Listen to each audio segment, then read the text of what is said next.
I'm going to introduce Dr. Claire Losey, who's going to be joining us for a short presentation. She's at the Austin Board of Realtors, and in her role as the housing economist, Dr. Losey helps unpack complex data and keeps the realtors up to date on the latest trends in the Austin housing market and broader economy. And prior to joining ABOR, she worked at the Texas Real Estate Research Center at Texas A&M University for 7 years as an assistant research economist. And in her role, she provided analysis and commentary on the Austin economy and housing market. So we're really looking forward to hearing from you. Thank you.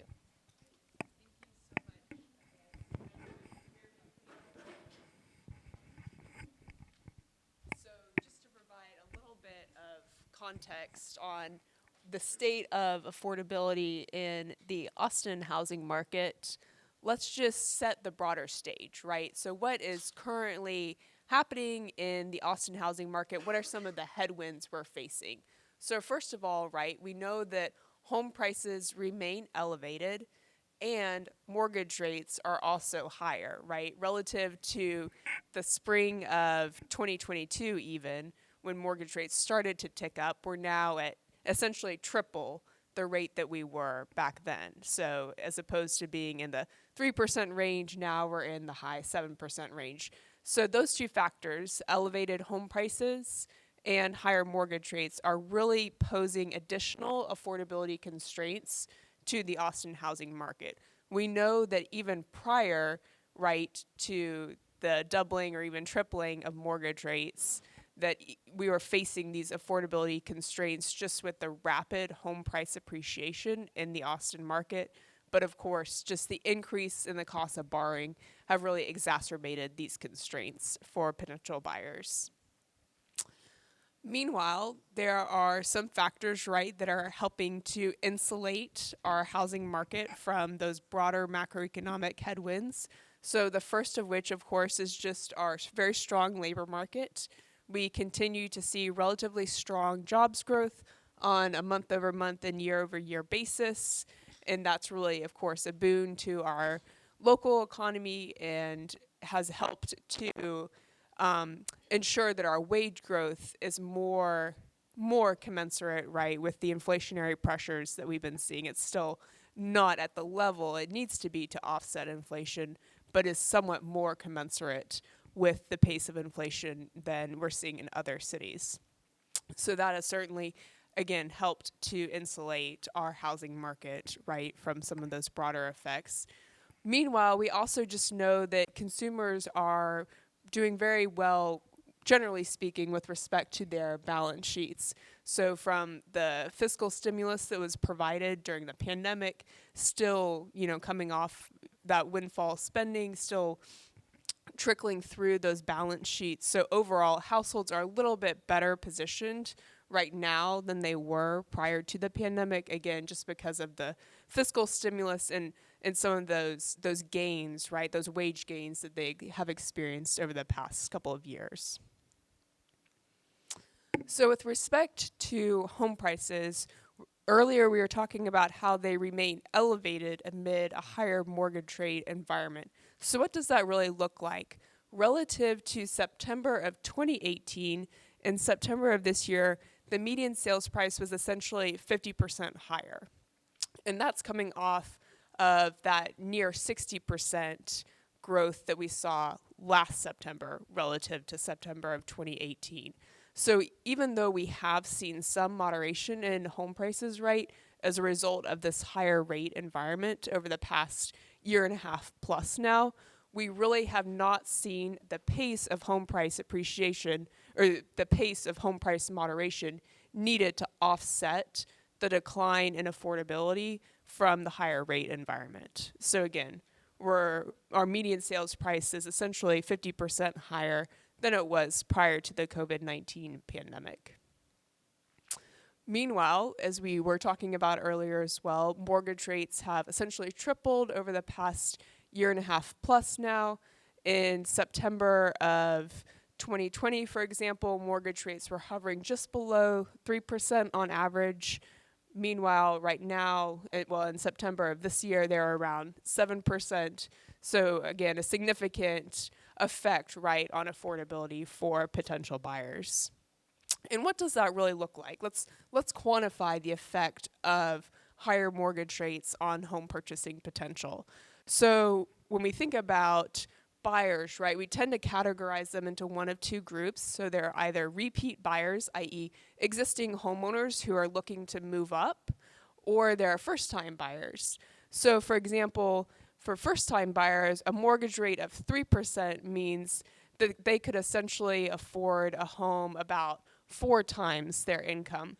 Whereas if the mortgage rate moves closer to, say, 7.5%, they're looking at a home price to income multiplier of closer to 3.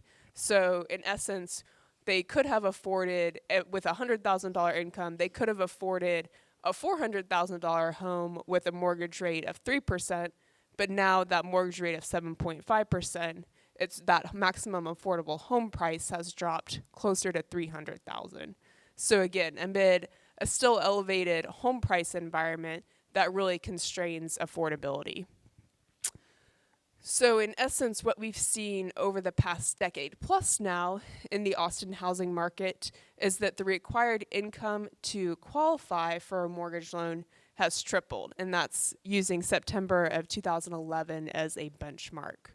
So that's an effect that's part and parcel not only with the increase in home prices, but of course just, again, the increase in mortgage rates themselves. So for example, in September of 2011, based on the median sales price and the mortgage rate that month, a household would have needed approximately $50,000 for a mortgage loan. But now, given the mortgage rate of about 7% on average and a median sales price hovering around $450,000, that required income to qualify for a mortgage loan is much closer to $150,000. So a significant difference there. And for context, the median family income in the Austin MSA is $122,300. And the median income for first-time buyers is closer to about $93,000, $94,000. So the required income to qualify for a mortgage loan is clearly far outpacing, right, our median income earners, our middle income earners. Right now, what we're seeing is that middle income buyers in the Austin housing market can generally afford a home price between about $235,000 and $475,000, depending on their household income and whether they're a repeat buyer or a first-time buyer. So for example, a first-time buyer earning the median income for that group, which as we said before is about $93,000, they're looking at a maximum affordable home price of just below $300,000, that $296,000 figure. So the stock of homes affordable to them is particularly limited. So when we think about home purchasing potential, right, we're thinking about the combination of higher home prices and higher mortgage rates. So when we're looking at the median sales price in September of 2018, in the Austin MSA, it was about $300,000. In September of this year, is closer to about $450,000. And in essence, again, that's about a 50% increase, right? What we've seen is that for first-time buyers, their decline in home purchasing potential has been to the tune of about 18%. From September of 2018 to September of 2023. Meanwhile, home prices are 50% higher, right? So we have those counteracting effects of higher home prices and a decline in affordability or home purchasing potential.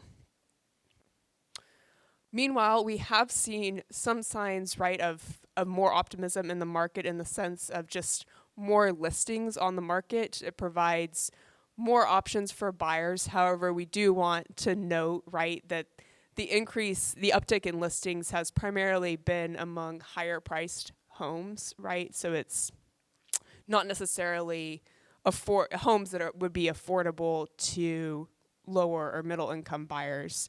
From September of 2018 to September of this year, months inventory on a seasonally adjusted basis ticked up about 1 month.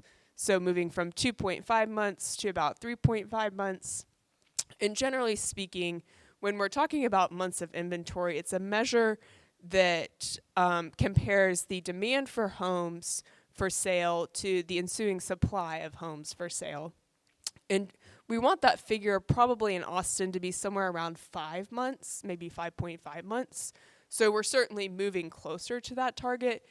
But with a 3.5 months of inventory, that's indicating to us that the demand for homes for sale is still outpacing the supply of those homes. Excuse me. So meanwhile, as we've discussed, the supply of affordable inventory remains limited. In Travis County and the city of Austin, fewer than 10% of homes sold in September of this year were for under $300,000. Meanwhile, only about 20% of homes sold in Travis County were for between $300,000 and about $400,000. So really, generally speaking, right, $300,000 is kind of that threshold, that home price threshold that households and would-be buyers in the Austin market are facing. When we think about quantifying the extent of either the undersupply or the oversupply for households in any given geography, we are interested in a number of different income ranges and then matching those income ranges to the ensuing affordable home price range. So, for example, if we're thinking about extremely low income households, they earn between 0 and 30% of area median income. And in Austin, that means they can afford a maximum home price of about $888,000 in 2023. In Travis County, that equates to an undersupply of housing for those two-person households of about 70,000 homes. So that indicates to us, right, that affordability is particularly constrained for this lowest income cohort, which we would expect, right? Those are going to be the households that are going to struggle the most, right, to be able to attain homeownership. But affordability is particularly constrained for this income cohort, both in Travis County and the city of Austin. And we see a similar trend for very low income households who earn between about 31 and 60% of area median income, as well as low income households who earn between 61 and 80% of area median income. But we also see this trend within our workforce households who earn between 81 and 120% of area median income.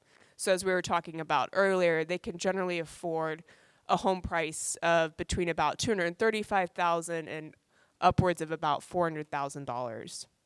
There's an undersupply of about 8,500 homes for them in Travis County, and actually closer to about 34,000 homes for them in the city of Austin. We just have a more limited stock of affordable inventory in the city of Austin than in the county itself. So that's the extent of the undersupply for two-person households in both the Travis County and the city of Austin. Moving to talk about four-person households, the extent of the undersupply is higher for those lower income households because, generally speaking, they're facing they're constrained by the presence of children in their household, so their costs of spending tend to be a little bit higher. Again, just with issues, paying for childcare, healthcare, et cetera, for their kids. So within that 0 to 30% income cohort, so the extremely low income households in Austin, again, earning between 0 and 30%, they can afford a maximum home price of about $110,000. And of course, there's an extreme shortage of homes within that particular category for those households. So to the tune of about 91,000 homes in Travis County, and then about 77,000 homes in the city of Austin. So the extent of the undersupply, again, is higher for those lower income households. But again, just to stress, right, we're facing undersupply for our middle income earners really within those two-person households.